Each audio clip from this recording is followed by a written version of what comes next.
¿Qué sucede en el país? Tendencias del acontecer nacional en Análisis Situacional. Hoy nos acompaña Enrique Ochoa Antich, miembro fundador del Movimiento al Socialismo Más, dirigente del movimiento Juntos, la Venezuela que viene, y formó parte de la alianza de partidos que respaldaron la candidatura de Henry Falcón en las pasadas elecciones presidenciales del 20 de mayo. Bienvenido, Enrique. Bueno, aquí estamos a tu orden para responder las preguntas. Vamos a ver si eres indulgente. Vamos a hacer un análisis. Yo creo que las experiencias son importantes, que la experiencia se puede sacar mucho provecho cuando se asumen responsabilidades. Y uno no se dedica a echarle la culpa a los otros, sobre todo al adversario. ¿Cuál fue tu experiencia? ¿Cuál crees tú que es la experiencia, las enseñanzas que se pueden derivar de la pasada campaña electoral y en particular de la candidatura de Henry Falcón? De entrada te digo que ha sido la peor campaña que he visto yo en la historia electoral del planeta. ¿Qué me dices tú? Bueno, comenzaste un poco contundente. Fíjate, yo creo que en la campaña electoral hubo varias dificultades, ¿no? La primera, sin lugar a dudas, fue el apremio, la rapidez con que se tomaron las decisiones. Recuerda que esa fue una candidatura que quizás perdió mucho tiempo en el intento de ver si era posible que se produjera una unidad de toda la oposición. Y eso estaba ya, quizás se sabía de antemano que una parte de la oposición no iba a participar de estas elecciones. Y claro, cuando salimos ya era quizás bastante tarde, ¿no? Después hay que tener en cuenta a los dos adversarios que teníamos, a un partido Estado que usó y abusó tú dices que no hay que responsabilizar, yo lo he dicho durante toda mi vida y lo he criticado en la oposición, que uno nunca debe, lo decía en el famoso más del 6%, siempre decía que uno no podía responsabilizar al adversario de nuestras propias derrotas, pero en este caso hay que subrayar que el adversario era un adversario formidable.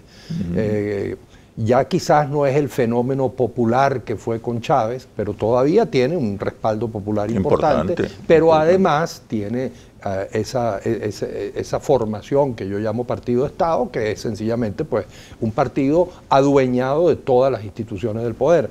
Y después teníamos otro adversario que pudo haber sido un adversario, digamos, normal, un adversario con diferencias políticas, que ejercía su papel, pero en algunos momentos llegó a ser ruin y mezquino. Al menos una parte pequeña de la oposición extremista se dedicaron a sabotear que con Falcón, sí, exactamente, que con Falcón se portó de manera muy injusta. Sí.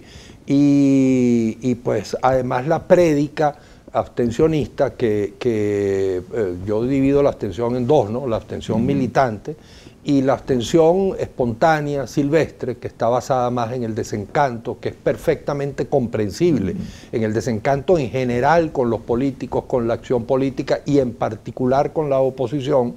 Y lógicamente la prédica militante abstencionista, pues, incidía en esa abstención espontánea. Si una falla tuvimos fue no sabernos conectar con ese abstencionismo espontáneo. ¿Qué pasó? Que la gente no vio que en Henry Falcón una alternativa, la posibilidad de un cambio, sobre todo un país descontento con la gestión. Sí, bueno, es que de partida, fíjate tú, que los dos adversarios se complementaban en una idea que era mortal, que es mortal en cualquier campaña, y tú lo sabes bien, que es la de no es posible ganar. Por un lado lo decía el gobierno, quizás era su rol decirlo, yo voy a ganar, este candidato no tiene chance, y por el otro lado los opositores o una parte de la oposición decía nada más y nada menos que aún siendo mayoría y aún teniendo la votación mayoritaria no se iba a ganar porque nos iban a robar la elección. Entonces, por supuesto, eso generaba unas condiciones muy adversas, muy hostiles. Yo sí creo que nosotros tuvimos errores importantes en la campaña. Yo los resumo en 3 y yo quisiera aprovechar de decirlo ahora porque es natural que mucha gente diga, bueno, pero ellos no reconocen sus errores. No, sí, los reconocemos y hemos estado... Yo creo que es importante. Sí, y hemos estado además analizándolos y son importantes porque, o es importante analizarlos porque de alguna manera de ahí se determina lo que vamos a hacer hacia el futuro. Yo creo que, por ejemplo, tuvimos un error que fue la falta, la imposibilidad de construir una dirección política eficaz en la campaña. Quizás también por el apremio, llegaba mucha gente se quería involucrar en la dirección de la campaña. Y entonces allí tuvimos algunas dificultades y esa es una responsabilidad que nos atañe a todos los que estuvimos allí en el comando. Quizás no tuvimos esa capacidad, en particular desde el punto de vista estratégico, político, con el candidato, de construir una dirección pequeña que fuera capaz de enrumbar las cosas. Y en segundo lugar, creo que, lo dijimos también mucho en la campaña, quizás faltó un gobierno político sobre la publicidad. Como tú sabes, la propaganda es un hecho político. Después hay un trabajo publicitario, los muñequitos, el diseño, la palabra, los colores. La ejecución. Exacto. Pero el diseño, el concepto, el diseño propagandístico es un diseño político. Claro. Es decir, se escoge un destinatario, se dice cuál es el mensaje, cuáles son las ideas centrales. Allí tuvimos, sin lugar a dudas, algunas fallas. Creo que faltó a veces contundencia. Quisimos ser a veces muy suaves cuando debimos en algunos momentos ser más contundentes con la catástrofe que está viviendo el país. Creo que el país requería que el candidato de la oposición, Falcón, hizo un colosal esfuerzo. Yo quiero además aquí subrayar mi testimonio de reconocimiento al esfuerzo físico, intelectual, de recorrer el país, de intentar ser un candidato que pusiera en evidencia esta catástrofe nacional que estamos viviendo. Pero allí tuvimos algunas fallas. Y finalmente unas debilidades que venían con el paquete, pues que eran las debilidades organizativas, porque sin lugar a dudas teníamos problemas allí de partida. La maquinaria, ¿te refieres? De la maquinaria, de la maquinaria electoral y de la maquinaria de campaña, aunque hicimos un gran esfuerzo y la prueba es que están allí las actas y logramos cubrir una parte muy importante, pero allí también afectó, por cierto, la abstención. La abstención no solamente es dejar de votar, es dejar de participar en estas cosas.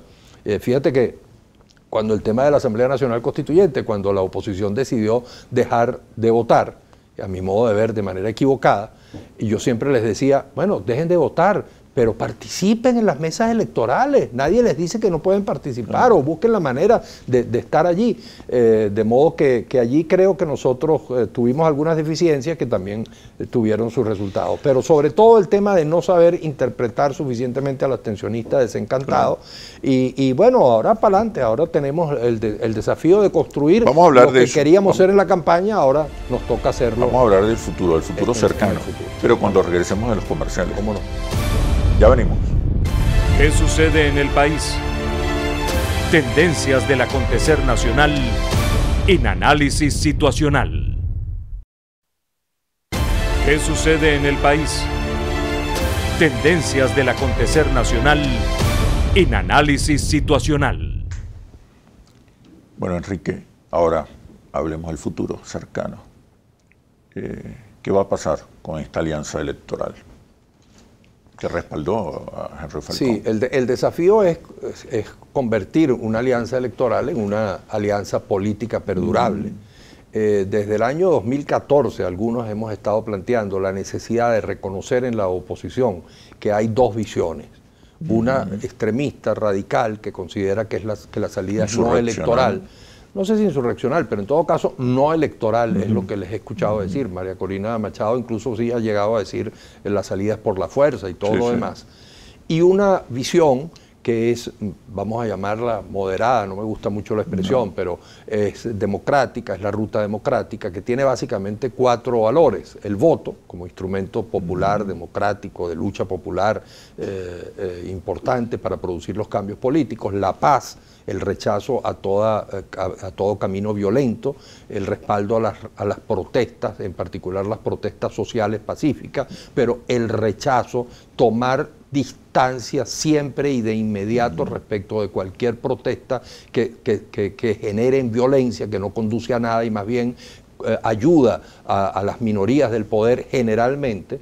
En tercer lugar, la idea de que si es pacífico, el diálogo y la negociación es una forma de lucha, es otra batalla más que uno lleva adelante, y que aunque uno pueda discutir cuándo, cómo, mañana, pasado, etcétera, uno siempre tiene que estar disponible, uno tiene que ser dialoguista. Y en cuarto lugar, el rechazo a cualquier tutelaje extranjero, es decir, a la idea de que la solución es hecha por los venezolanos, en Venezuela, por los venezolanos. Solidaridad internacional, muchísimas gracias, ojalá que sea mucha, y se agradece esa solidaridad internacional con las luchas populares y democráticas del pueblo, pero hay una frontera en que cuando esa solidaridad se convierte en injerencia. Por ejemplo, uno tiene que rechazar de manera terminante las sanciones a un país que al final de cuentas no es contra el gobierno, sino terminan siendo contra los venezolanos, y en particular contra los más pobres venezolanos. Entonces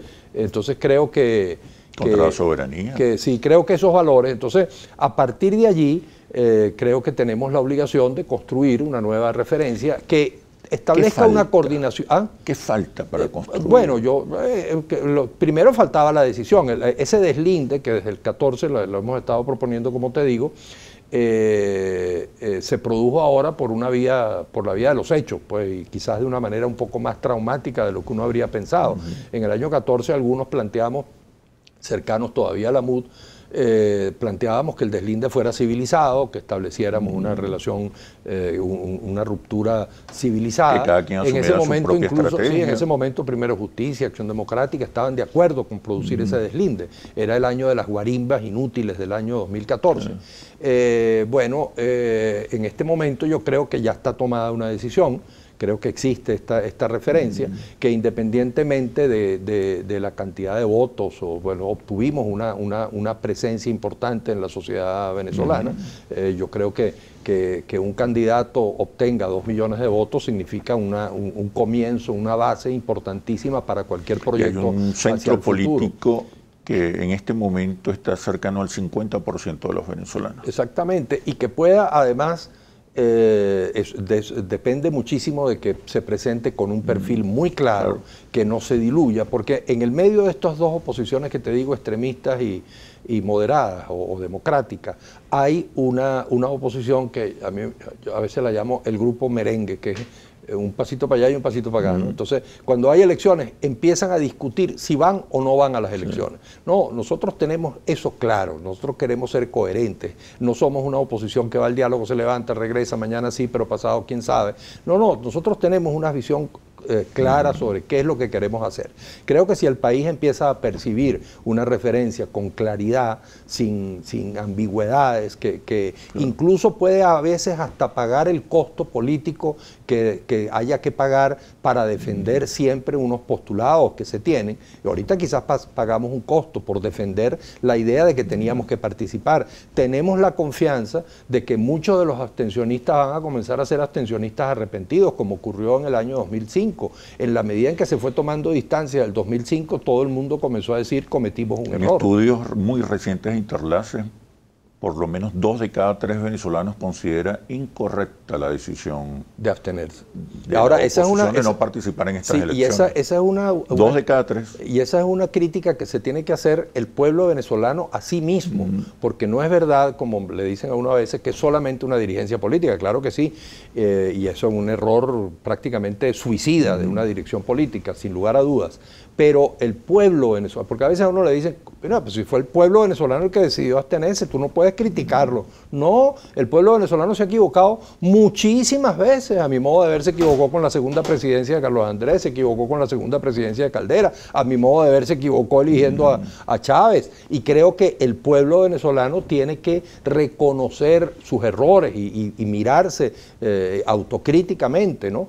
Y creo que la población venezolana tiene que decirse a sí misma, no es un buen camino camino la abstención, porque los números demuestran que si hubiese habido una participación masiva de los electores y de los venezolanos, pues hubiésemos logrado una victoria popular y democrática clara, porque además cuando se habla de las trampas, las triquiñuelas, que fueron muchísimas, delitos electorales cometidos por el poder de todo tipo, eso es verdad, pero en la medida en que la participación es masiva, la eficacia de esas triquiñuelas se va reduciendo progresivamente, hasta hacerlas inútiles, como ocurrió, por ejemplo, en el 2015.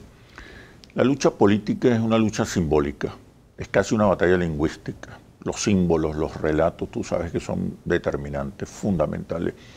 ¿Cuáles son los símbolos? El relato, el nuevo relato de esta potencial alianza de partidos de oposición. Yo creo que fundamentalmente es la idea de que es posible que los venezolanos nos entendamos, nos reconciliemos y que a partir de la reconciliación reconstruyamos al país, reinstitucionalicemos la democracia. Yo digo que nosotros en Venezuela tuvimos quizás dos grandes momentos en la historia venezolana de unidad, de unión venezolana. La independencia, después de las fracturas que hubo en el año 14, etcétera, finalmente el abrazo de Cañafístola entre Bolívar y Páez es una reconciliación clasista, incluso los aristócratas y los plebeyos. Y a partir de esa unidad que se logró construir, una unidad nacional, bueno, se obtuvo la victoria de la independencia. Después las fracturas del año 40 del siglo pasado, entre los adecos y los comunistas, entre la derecha católica y los adecos, etcétera, finalmente coincidió en una gran unidad nacional para construir la democracia. La primera unidad nos dio la independencia, la segunda nos dio la democracia. Siglo XIX y siglo XX. En el siglo XXI, si logramos reconciliarnos los venezolanos y si logramos construir una vasta unidad, pues podemos reinstitucionalizar al país, que significa que las instituciones se constitucionalicen, que se cumpla al pie de la letra la Constitución, que deje de violarse tanto por el poder como por la oposición, y que se reconstruya el aparato productivo, la capacidad de los venezolanos de producir riqueza, porque no puedes repartir riqueza si no la produces, y reconstruir, para que eso sea posible, la infraestructura nacional, que está sencillamente convertida en un verdadero caos. Ustedes han definido de manera determinante la ruta electoral para desalojar, así es, para derrotar al gobierno bolivariano y construir una alternativa distinta. Mientras llegan las elecciones, ¿qué hacer? Pero me responde cuando regresemos a los comerciales. ¿Cómo? Ya venimos. ¿Qué sucede en el país? Tendencias del acontecer nacional en Análisis Situacional. ¿Qué sucede en el país? Tendencias del acontecer nacional en Análisis Situacional. Te preguntaba, Enrique, ya que ustedes han definido el camino electoral, la estrategia electoral democrática en paz para llegar al poder, ¿qué hacer mientras llega el próximo evento electoral? Es que la ruta democrática no es solo electoral, la ruta democrática es una lucha de calle también, o sea, la lucha social, el acompañar al pueblo en sus luchas. Aquí la situación que se está viviendo en materia de salud, en materia de infraestructura, de agua, de electricidad, es sencillamente, verdaderamente catastrófica. Yo no sé si la gente del gobierno se percata de la situación en que se encuentran, ¿no? Y entonces creo que todas esas luchas populares hay que acompañarlas, son luchas de todos los días, y esas luchas deben ser democráticas, deben ser pacíficas, es nuestra característica, nuestro sello. Después las denuncias, la lucha política permanente, la denuncia de la corrupción aquí, imagínate cómo ha copado todo el Estado venezolano. Creo que una permanente denuncia sobre los hechos de corrupción, que los venezolanos visualicen cómo la corrupción tiene efectos dañinos en su vida cotidiana, creo que eso también es muy importante. ¿Hay comprensión en la coalición en la que tú participas? Yo sí creo, que nosotros... Hay un diagnóstico verdadero, científico, acerca de las nuevas realidades simbólicas, sociales, culturales Bueno, la sociedad venezolana. En eso estamos, es un proceso, ¿no? La ventaja que tenemos para poder conectarse. Sí, la ventaja es que nosotros hemos tenido objetivamente unas coincidencias, todos los factores que componen la alianza, que respaldamos la candidatura de Falcón. Llegamos a la candidatura de Falcón no artificialmente, llegamos porque ya de alguna manera estábamos de acuerdo en este diagnóstico, en este análisis de la oposición, de la situación del país, y creo que las condiciones están dadas. Afortunadamente la oposición ha demostrado más de una vez una capacidad rápida de recuperación. Fíjate tú que después de los errores del 2002, 2004, 2005, la abstención del 2005, en el 2006 participamos, obtuvimos el 30 y tanto %, en el 2007 ganamos un referendo constitucional. Después de los errores del año 2014, de la guarimba, la oposición tuvo dificultades, en el 2015 ganó la Asamblea Nacional. De modo que la capacidad de regeneración, de reconstrucción de la oposición existe, porque además las condiciones están dadas, porque no pareciera... Se beneficia claro, del y el descontento. Gobierno, incluso adoptando algunas medidas que se dice que van a adoptar, tiene un problema de confianza muy grande, que en términos económicos, como tú sabes, es determinante en estos No tiempos. hace falta para la ejecución de esa estrategia, para la concepción y ejecución de esta estrategia, la definición de una dirección, incluso de un liderazgo dentro de ese... Bueno, nosotros tenemos un vocero principalísimo que es Falcón. Falcón construyó un respaldo popular muy importante. Ese vocero está allí. Y después tenemos, por la vía de los hechos, también una dirección y nos estamos reuniendo. Y teníamos pensado, voy a decírtelo, hacer un anuncio el jueves pasado. Pero el tema de la inauguración del Mundial y de todas estas cosas que ocurrieron nos impidieron hacerlo. ¿Qué partidos van a participar? ¿O están comprometidos? Estamos comprometidos los partidos que respaldaron la alianza. El MAS, COPEI, Juntos. Puede ser que de pronto tengamos algunos matices, porque es natural, es una alianza plural y diversa, pero la alianza en su conjunto va a aparecer, va a presentarse con un nombre, con un liderazgo, con un líder, con un vocero, con un programa. Tenemos el programa que presentamos en la campaña, ese es un programa político de aquí en adelante. Tenemos la disposición de buscar un diálogo con el gobierno para resolver los problemas económicos y sociales de la gente, más que los problemas políticos de Venezuela. Tenemos la decisión de mantener una coordinación con la MUD, porque para el futuro sería muy importante que todos los demócratas podamos participar unidos en los próximos desafíos electorales y en las luchas por el poder. Bueno, gracias, Enrique. Muchas gracias por este análisis situacional. Mucha suerte. Gracias, gracias. Venezuela es de todos y la construimos entre todos. Todos somos la solución. Soy Oscar Chemmel y los espero en un próximo análisis situacional por Globovisión. Aquí nos vemos todos.